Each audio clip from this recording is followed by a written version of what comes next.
Ndugu zangu, miundombinu hii tunayoiona ni uwekezaji mkubwa sana uliofanywa na serikali kupitia kodi za wananchi.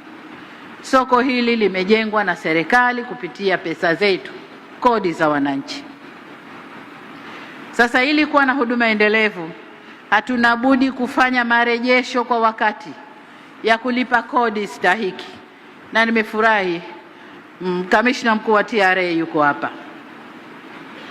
Kulipa kodi zetu kwa wakati, na nikuelekeze kamishna mkuu wa TRA, lakini halmashauri ya jiji la Ilala kufanya kazi kwa uadilifu ya ukusanyaji wa kodi, na kama nilivyosema, tukitumia mtandao, hakuna haja kutumia mabavu, hakuna haja kutumia nguvu ili watu walipe kodi.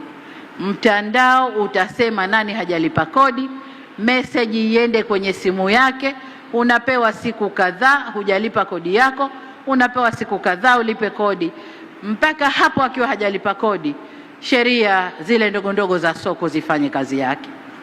Kwa hiyo ndugu zangu wakusanyaji na wafanya biashara ndani ya soko hili, wote tutambue ukusanyaji wa kodi ndio utakaofanya tuweze kujenga masoko kama haya maeneo mengine ya nchi yetu, ili vijana wetu hawa waweze kufaidika na fursa za biashara ziliopo. Kwa niseme sana kwenye swala la kodi, tuwe marafiki, lipa kodi upate huduma zinazostahiki.